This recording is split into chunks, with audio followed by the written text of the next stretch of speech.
काल आपण द्वादशांनी कमळांची पूजा केली आणि तुझे त्यांचा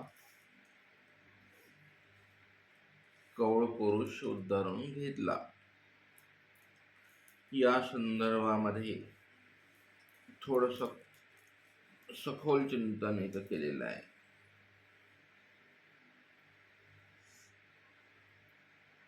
कमळांची पाकोळी सर्वज्ञांच्या श्रीकरी दिली. द्वादशांनी सगळी पूजा केली आणि म्हणाले, जिजी मद कवळ पुरुष उद्धरून दाखवावा.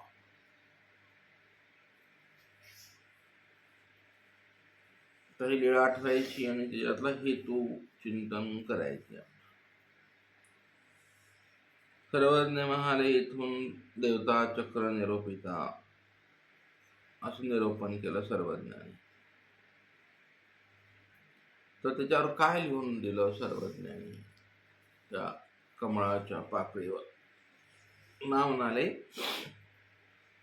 विद्येची पिंडस्था लिहून दिली त्यांनी. स्वामींनी आकार काढून दिले, आकृती. तर म्हणाले, दर्शन नसता कैसे आकार. जे द्वादशांना तर दर्शन नसता कसा काय आकार काढून दिला. म्हणाले, त्यांना स्थिती दिलेली होती द्वादशांना. आता द्वादश म्हणले सगळं पहिल्या भेटीपासून समोर ठेवलं की मग कळतं ते. आणि त्यांना त्या स्थिती काळी द्वादशांना तो आभास शिक्षणीच्या विद्येचा पिंडस्थेचा आभास रूप दर्शन व्हायचं. त्याला स्थिती सुभरित झाली.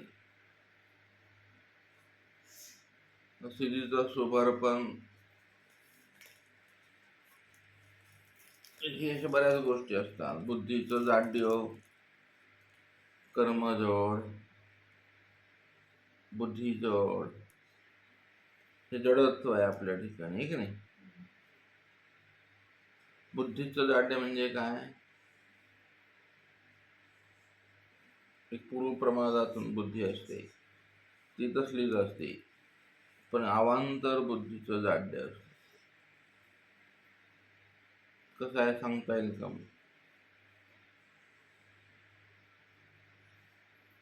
जाड्य म्हणजे बुद्धीचं मलिनत्व. हे असं अवसर काळी त्यांना त्या स्थितीमुळे सुबर व्हायचं आणि त्यावेळेला त्यांना ती पिंडस्थ दिसायची. आता आपली पिंडस्था म्हणजे कोण? आपले स्वामी. विद्यावंताला मिळणत्व येतो जड चेतन पदार्थाच्या सेवण्याने, आहे की नाही? इकडे पण मिळणत्व येतं परमार्गी, वेदवंत, बोधवंत, अनुसरला, चर्यावंत. ह्याला बुद्धीचं जाड्य येतं. ते जाड्य जाण्यासाठी काय करावं लागतं मग? पार सकाळच्या दंडवतापासून प्रार्थना, प्रसाद सेवा, स्मरण, प्रायश्चित्त, संग, सांगात, भेट, शुश्रूषा मला दररोज घडलं पाहिजे. कशात घडेल ती? ते लीळेत घडत असतं. लीळा चिंतनामध्ये तुम्हाला संग घडेल, सांगात घडेल, भेट घडेल स्वामींची, आणि तिथे शुश्रूषा कशी केली हे वाचले आणि सुद्धा बुद्धीचं मालिन्य जाड्य जातं, आहे की नाही? कुणाच्या दर्शनाने जातो, कुणाच्या सेवेने, दास्याने जातो. अशा अनेक प्रकार आहेत. ते द्वादश ते नेहमी म्हणून कालच्या लेळेमध्ये द्वादश जे करायचे त्यांचं अनेक ते बरोबर करायचे, नाही तर जाड द्यायला काही वेळ लागत नाही.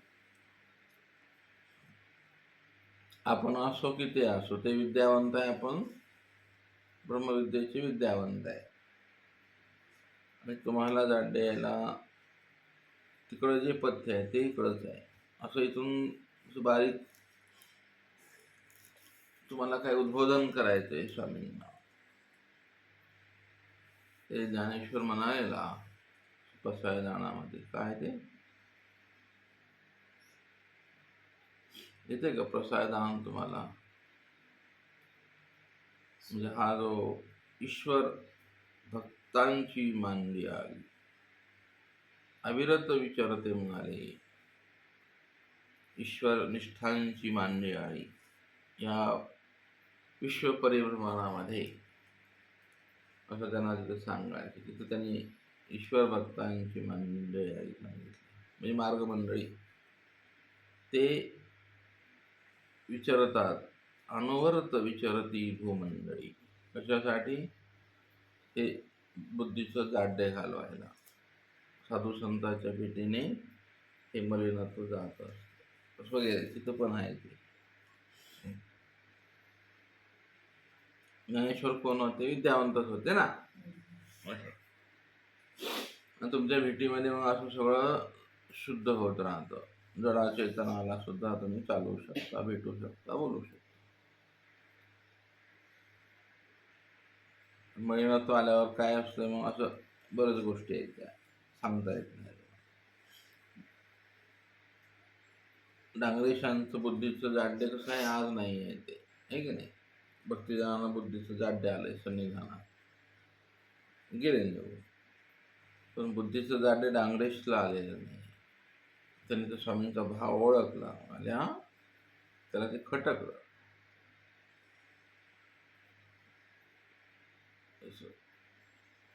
आणि मग तो स्वामींना बोलत बोलत निघाला. म्हणजे बघा बरं का स्वामी, मी तो नाही आहे, तुम्ही जसं समजतो आहे की नाही. असं डांगरेश पाहायला पाहिजे, अनुभवला पाहिजे. अशी गंमत आहे चरित्रात आठवणं चिंतनामध्ये. पुन्हा पुन्हा मागं वळून बघायचं. भक्तिजनांनी पाहिलं का, स्वामींना सोडून जाताना डायरेक्ट गेले. स्वामी बघत राहिले त्यांच्याकडं. तर आचार्य नागदेव आहेत, नाही का? कोण कोण आहे त्याच्यात भक्ती मंडळात? भरपूर लोक आहेत ना. सगळेच गेले, एकानंही मागं वळून बघितलं नाही. स्वामी पुन्हा पुन्हा बघायचे. म्हणाले, अरे माझ्याकडं कोणी बघत नाही. ते बुद्धीचं जाड्य आलं तर स्वामींची वचनाचा अर्थ कळत नाही. मग वचनाचा काकू कक्षा कळत नाही, वचनाचा वेळेचा हेतू कळत नाही. अशा अनेक गोष्टी असतात. तर ते दादोसांना बुद्धीचं जाड्य आलेलं आहे. किंवा जे मी असा बसतो तर मला स्थिती झाल्यानंतर ती माझा जो कौळ पुरुष आहे तो दिसतच नाही, ते मला दाखवा म्हणाले. असं त्यांना असं मध्ये जायचं याच्यामध्ये. तर मग ते म्हणतात, दर्शन नसता कैसे आकार श्रीमूर्ती, आपणाला दर्शन नाही आता तर कसे आकारतात बोधाने. श्रीमूर्ती आकारावी लागेल ना तुम्हाला स्मरण करायला. जादूसाचं जाऊ द्या, तुमचं काय भानगड आहे. नावाले स्थिती काळी तुम्हाला आभास रूप स्वामींचं दर्शन झालंच पाहिजे. तुमची स्थिती कशी आहे तुम्हाला स्थितीच माहीत नाही ना, नाही. इने बोधवंता जे स्वस्थता, ती तुम्हाला स्थिती आहे, ती तुमची स्वस्थ स्थिती आहे. परिस्थिती तुमची कशी आहे? तर भेटकाळात हेच विचारतात आजकाल, तुम्ही कुठून आले आणि कुठं जायचे. म्हणजे माझा खूप बिझी आहे प्रोग्राम, झालं. तब्येत बरी आहे तर मग माझं शुगर एवढी आहे. हा भेटकाळ, सध्याचा भेटकाळ असा आहे वर्तमान काळामध्ये. लय पुढे झालं तर म्हणते तुमचा फोन बरा आहे, ते A1 आलंय का, PM आलंय का, DM आलंय का. ते 4 वर्ष तुम्हाला सगळं मिळेल तुमच्या फोनवरती. त्याची चौकशी केल्या जाईल. स्वामी कसे आहेत, बरे आहेत का, वेळावरी आहे का, असं. तुम्ही वचनाला दुखवलं, ते वचन कसं काय हो. अस्थिपरी दुखवले तर किती दुखवले तुम्ही, मी किती दुखवली. कसं काळ बदलत आहे का नाही, काळ बदल होणार आहे ना आता. आता इथून पुढे काय विचारलं जाईल, तुमच्या आश्रमात एवन आलंय का? पीएम शिकवलं का पोरींना? गाडीचं लोन भरलंय का? LIC हप्ता काढलाय का? अहो माझं ते काय LIC, काळाचं रूपांतर कसं होतं पहा, आहे की नाही, असं होईल की नाही. आणि त्याला आपण अवसर काळाचं रूपांतर करतो, मरमर करून पैसे जमा करतो, गाडीच्या भाड्यांना वाटतो. हे भावनिक होण्याचं काही काम नाही. ते तुम्ही हुशार असाल, असे उपक्रम कधी करू नका. हे करा, दादोसांना ते म्हणतात जी उद्धरून द्या ना, मला जाग द्यायला. तर स्वामींनी मग त्यावर निरूपण केलं, आहे की नाही. ते म्हणतात तो हीन अधिकाराचा आहे, माहित आहे स्वामींना. तर निरूपण का करतात हे आपल्यावर आहे बरं, सगळं माहित आहे. कलियुगातले आहेत, आमच्याला एवढं निरूपण केले. शुद्ध तो, बुद्ध तो, साक्षी. पोरीचं नाव साक्षी ठेवतात. साक्षी शब्द कसा आहे, स्त्रीलिंगी का पुरुषलिंगी? ती साक्षी म्हणतो का, तो साक्षी?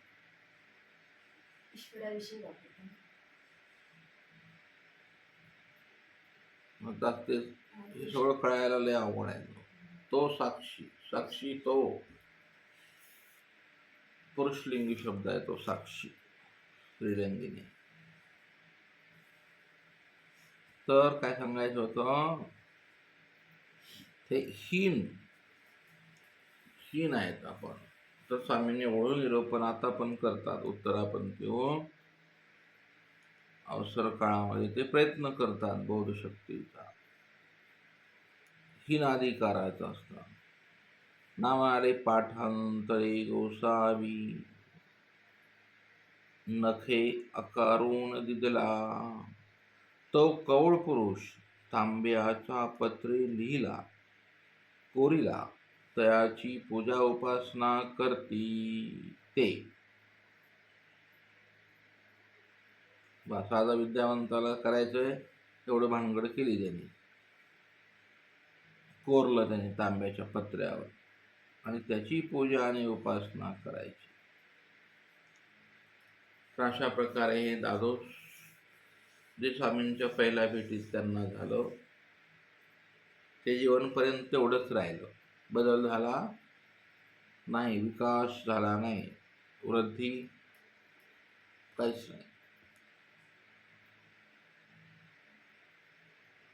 ते पूर्ण दादोसांची लाईफ हिस्ट्री डॉक्युमेंटरी काय सांगते. म्हणून आपल्याला आपण ठरवून टाकलेलं आपण आहे तिथे समाधान मानतो, जे प्राप्त झाले ते पर्याप्त मानतो. आपण मानू नये तसे. तुम्ही स्वामींच्या जवळ जवळ गेले पाहिजे. आणि आपला कुळपुरुष, त्यांचा कवळपुरुष कोणता आहे, तो. आपला कवळपुरुष तो उद्धरून घ्यावा आपण बोधाने. ती मूर्ती स्वामींची हृदयाच्या ताम्रपटावर शिलालेखासारखं लिहून घ्यावी. झोपेतून उठले पटकन बघायचे, असं त्या मूर्तीचे अलंकार, हे की नाही. त्या पिंडस्थीला काय काय असं, जैष्मान ब्रह्मांडी, जैश पिंडी ब्रह्मांडी मूर्ता देवता. मेदमांसातल्याला पाकार पाहायचा आहे. तुम्हाला मायापुरातले स्वामी बघायचे, आतमधलं स्वरूप पाहायचंय. कसं आपल्याला किती छान साधना दिलेली आहे. दुर्लक्षित झाला आहे की नाही मामला. गाठीवरती स्मरण आलं 5 गाठ्या 11 गाठ्या आल्या. चला, तर अशा प्रकारे ही लीळा साधनवंताला उद्देशून सर्वज्ञांनी केलेली आहे. चला आता पटापट जाऊ आपण पुढे. मग सर्वज्ञ आलेगावला आले. आलेगावला किती भेट आहे सर्वज्ञांची माहित नाही, बघा तुम्ही. मग गोसावी आलेगा, तुम्ही तयार राहत जा. मग लीळाचरित्र ऐकायला तयार राहायचं. मागचं थोडं अभ्यास करायचा, थोडं अवलोकन करायचं की पुढे काहीतरी विचारतील आपणाला. इथे आता सर्वज्ञ आलेगावला गेले. हा उलटा क्रम तिकडून येतानाचा स्वामींचा एकांतातला उलटा आहे. आता हा लोकांतातला सुलटा आहे. आलेगाव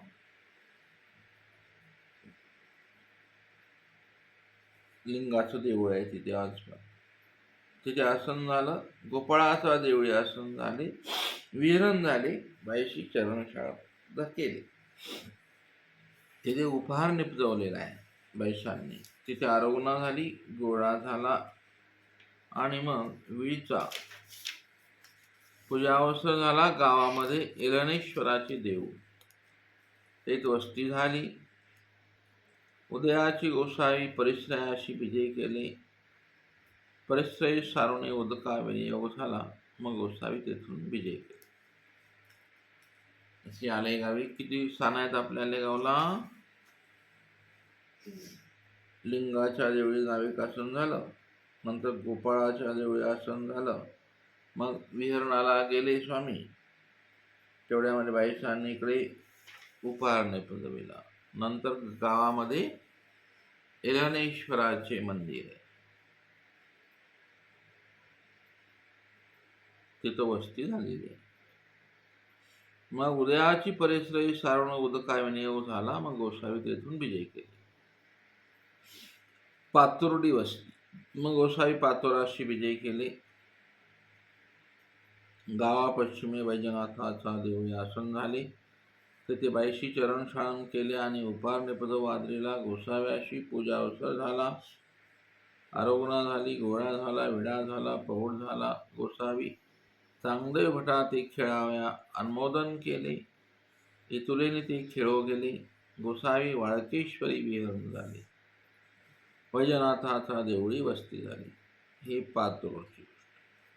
हे पातूरला किती स्थान आहेत आपले?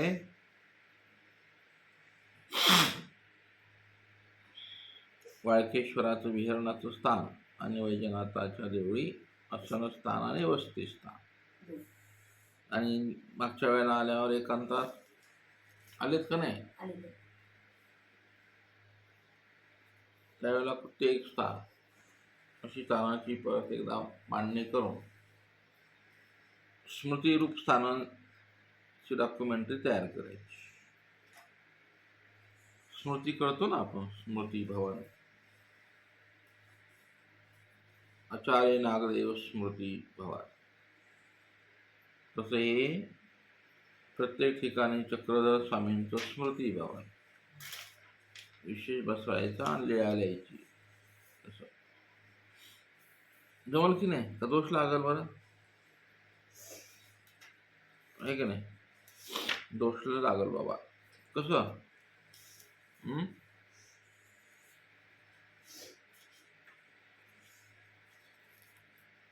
काय होईल बरं केलं तर?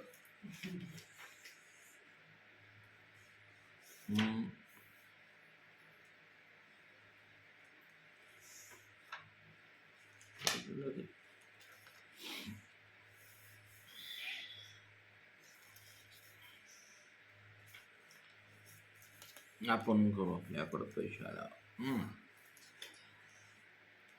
टाकळी आहे वस्ती.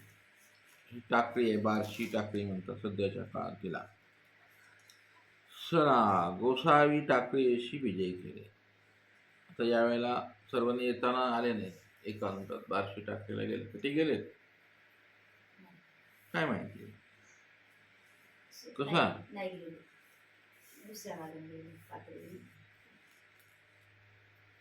कुठं आलते बरं? पातूरला स्वामी कुठून आलते? ते तो डिस्टर्ब होईल तुम्हाला, कारण चिंतन फास्ट लागतं त्यासाठी. दुसऱ्या मार्गाने गेलेत मग.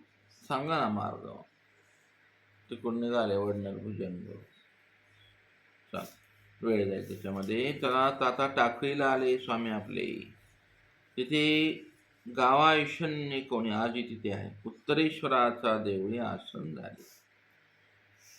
बायशी चरणशाळानं केले उपहार निपजविला. दुपारचा पूजावसर केला. रवणा झाली, गोळा झाला, विडा वळगवला.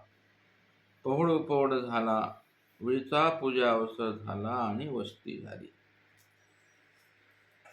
बार्शी टाकळीला. तिथून A1 ला स्वामी विजय केले. तेथे गावा नैऋत्य लिंगाचा देवळी चौकी आसन झाले. बाईशी चरणशाळान केले. दुपारचा पूजा अवसर केला. उपहार निपजविला. अरवणा झाली, गोळा झाला, विडा झाला, उपवड झाला. म्हणजे सगळा बायसांचा जो नित्यक्रम आहे. बायसा बिझी राहायच्या सतत आहे ना. माऊलींचं जीवन असं बिझी होतं. कंटिन्यू स्वामींसाठी सतत त्या सेवा दास्य वेगळं जीवनच नाही. पहाटे चंदन है ना सगळं मिळवून ठेवायचं. वेळच्या वेळेला ते टाईमशीर करायचं. पहाटे उठल्यापासून बायसा बिझी राहायच्या. रात्री 8-9 पर्यंत बायसा बिझी राहायच्या. पहाटे 3 वाजल्यापासून आहे ना. सगळं वस्तू नसताना त्यावर काही गॅस नव्हता, लाईट नव्हती आहे ना. सरपण कुठून तर आणावं. भांडे घेऊ द्यायचे नाही स्वामी सोबत. हे रात्री नियोजन करून ठेवायचं. कोणाच्या घरी जाऊन भांडं आणायचं रात्रीच. माहीत आहे किती कष्ट आहे त्या माऊलीचं. त्यावर काय पंखा बिंखा नसतं आहे का. मच्छर असतील पण ती धुणी करायची. मग कुठून तरी पडलेला लिंबाचा पाला आणायचा. हे जुन्या मंदिरात काय घाण असणारच आहे ना. चिलट बिलट. ओटा साफ करायचा. किती नियोजन असेल बायसांचं. तुम्ही विचारच नाही केला ना. तुम्हाला काय आजच्या बाईस आहेत का फेअर अँड लवलीवाल्या. बायसांचं किती फेअर आहे लवल आहे हे की नाही. शब्दाचा अर्थ खूप चांगला आहे बरं. स्वामींवरती अफेअर आहे त्यांचं. लव आहे. अफेअर आहे लव. प्रेमी अवतारा ईश्वरावांचं दर्शन. ते रुक्मिणीनं केलं का मग पुन्हा. स्वामीची बाकीचे प्रेमी होऊन गेले ना. कोणी केलं. उद्धवाने केलं का. कृष्ण दत्तात्रय प्रभूंची प्रेमी कोण कोण आहे. प्रेमी विचार. मी काय विचार लक्ष द्या. मग चिंतन करा भेटेल तुम्हाला. शोध घ्यायला काय हरकत. चक्रपाणी प्रभू, गोविंद प्रभू.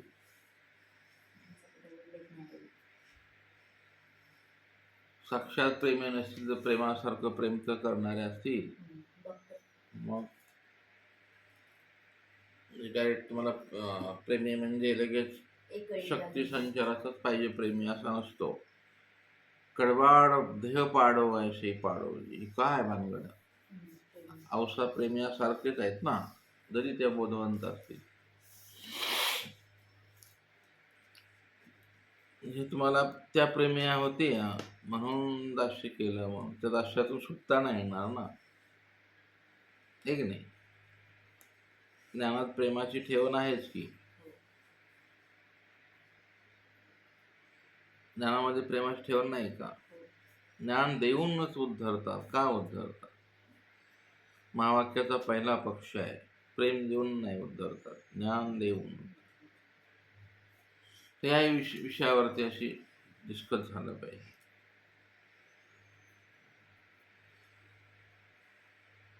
बेलापूरला स्वामींनी तेच सांगितले. पोटोबास म्हणाले नसतंय तसला. माझा समाज अरे बघ ना स्वामी काय म्हणतात. ज्ञानात प्रेमाचा उपाय आहे. तू कर. तर बाईसांचं जीवन असं समर्पित जीवन आहे माऊलीचं. काही नसताना. असल्यावर तर कोणीही करतं. आता असल्यावर बी कोणी करत नाही. आता काळ हां, बटन दाबा आणि घ्या म्हणतात. असं पाणी आहे घ्या.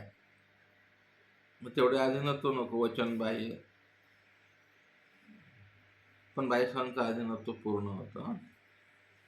तर गाव बदलायचं ना दररोज. 2-3 गावं जायची. गेल्या गेल्या ओळख ना पाळख ते सगळं प्राप्त करायचं वस्तू. फार अगदी अग्निदेवापासून हे ना सोबत नेत होत्या बायका. नाही.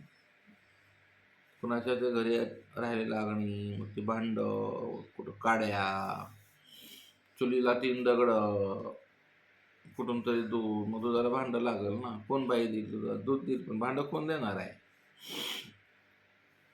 हम्म. स्वामींना दही भातात संध्याकाळी आवडायचं, दही दूध आवडायचं. हे तुम्ही चिंतन करा म्हणजे तुमच्याशी झोप नाही येणार तुम्हाला. इतकं प्रेम केलं पाहिजे. झाडाला झाडू लागेल ना. इथं डझन झाडू आणले तर पुरत नाही. तिथं कुठला झाडून बिडून आहे दररोज बायसांकडं. मोठे मोठे मंदिर आहे ते. झाडावं तर लागेल ना स्वामींसाठी. ही बायसांची असती परी आहे.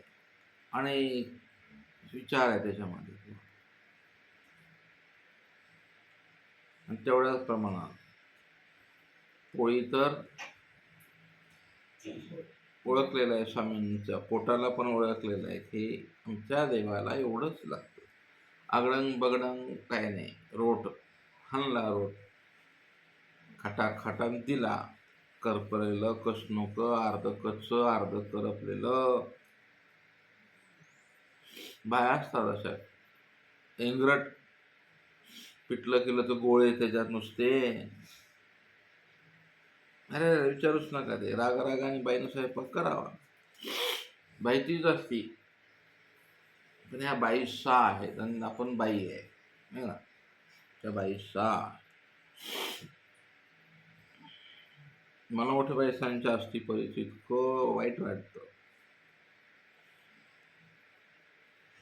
आरती पंच आरती पंचवाती. ते घाण होत असेल ना ताण धावतर लागत असेल ना. निर्मा कुठे आहे त्यावेळेला निर्मा. वैसे पंचवाती तिकडनं अंगारा आणि ती तयारी सांगत होते मला. आरती तेलाची आरती घासायला काय होतं बाई सांगा. निर्मा पावडर. ह्या वस्तू घाण होत असतील ना तर विचार करा ना. काहीच नसताना अनुपलब्धी आहे सगळे अभाव आहे. वस्तूच्या अभावात केलेलं प्रेम आहे ते. हे खरं प्रेम असतं. आता वस्तू नवरा रात्रभर दिवसभर कमवून आणतो तरी खरं कोणी प्रेम करायला तयार नाही. तो परिवारासाठीच मरतो ना ग्रस्त संसारात.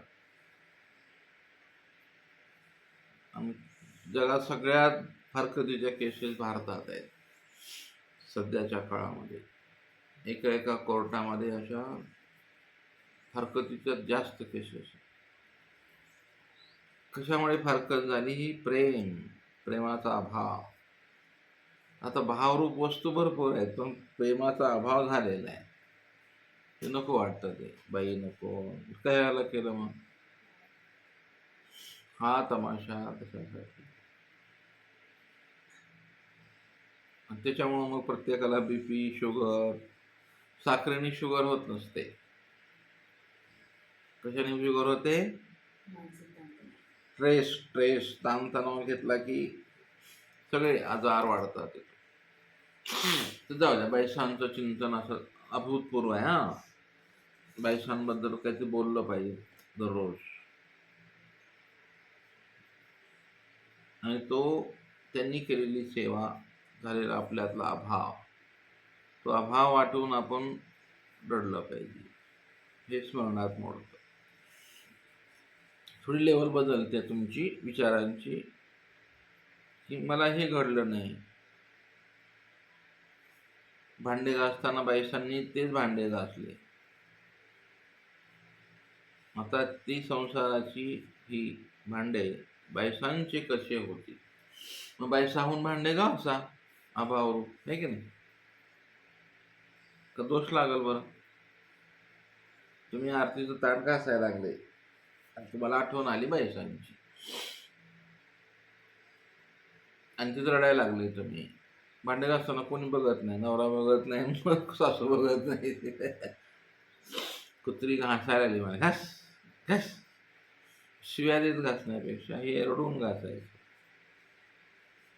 बायसा कशा आरती घासत असतील, आरतीचं ताट कसं घासत असतील, स्वामींचं ताट, स्वामीच्या ताटात काय काय व्हायचं, किती वाट्या असायच्या, तो तांब्या कसा असायचा, हे सगळं आठवावं लागतं तुम्हाला.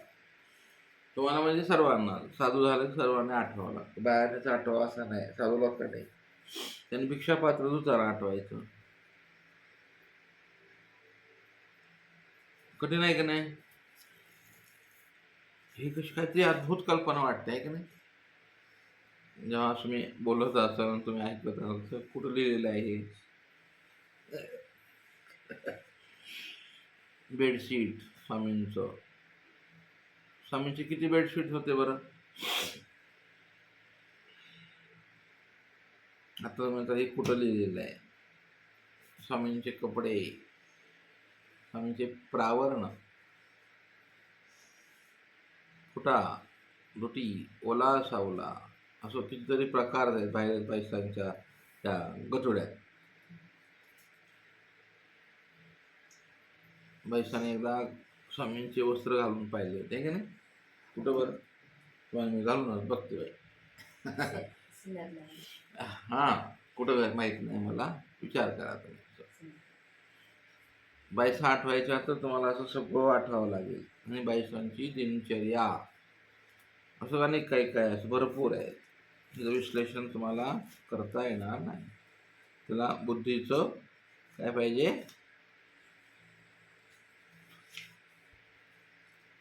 बुद्धीची स्फुरता असेल, अदृष्टाचा प्रसन्नता असेल, तर ह्या बायसा तुम्हाला अखंड दिसतील. बायसा प्रेम्याला आठवायचे ना. ज्ञान्या भक्ताशी ते उगाच नाही, ते 4 भक्त काय 8 ज्ञान्याशी माझा दंडवत. हा फुकट आहे का दंडवत? त्याला आठवून दंडवत आहे. तुम्ही असं केलं ना. रुक्मिणी देवी कृष्णाला कसं आठवत भेटायच्या आधी?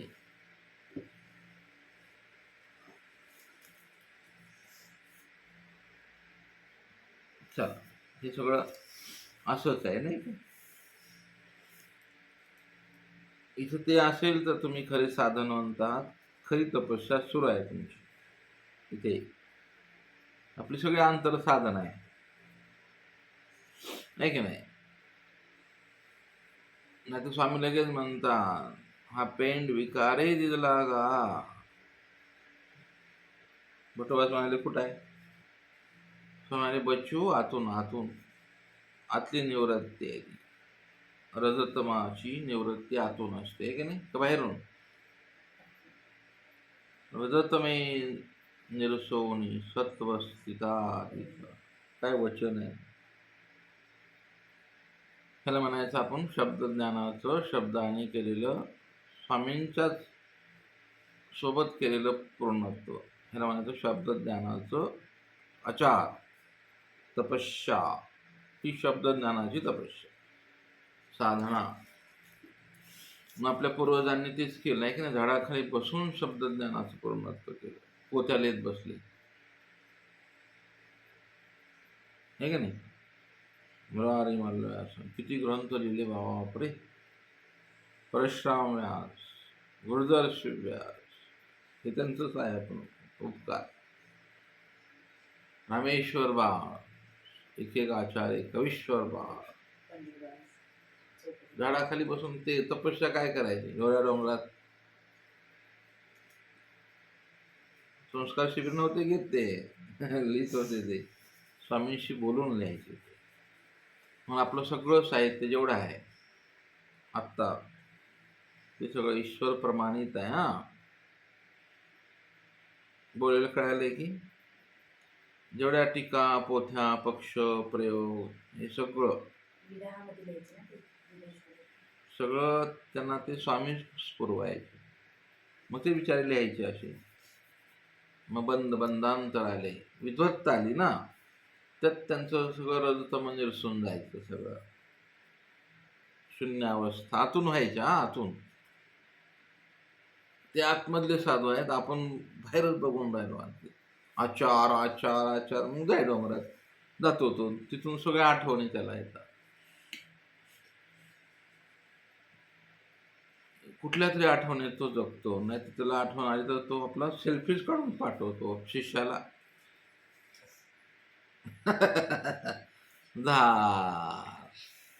गेलं की नाही ते सगळं. सेल्फी पोचली ना तुमच्यापर्यंत, मग एक शिष्य दुसऱ्याला पाठवतो. माझे गुरुवर्य 108 तपस्या करायला गेले. कुठं आहेत रे? म्हणे ते डोऱ्या डोंगरात. चला मला आपण गाडी करून भेटायला जाऊ. राहिलं काय? संपलं ना सगळं? गेलं ना? गेलं गेलं गेलं गेलं. हे अपूर्णत्व राहतं साधनेतलं. तर बायसांच्या बद्दलचं मला मोठं कौतुक वाटतं. आताही त्या बार्शी टाकीला जाऊन पाहिलं ते स्थान. मग भल्या मोठं गावाच्या कडेला, नदीच्या कडेला, भयंकर दुर्दशा. चला, तर अशा प्रकारे बाईसांनी टाकळी, बार्शी टाकळीला स्वामींचा पूजावसर केला, वस्ती झालेली आहे.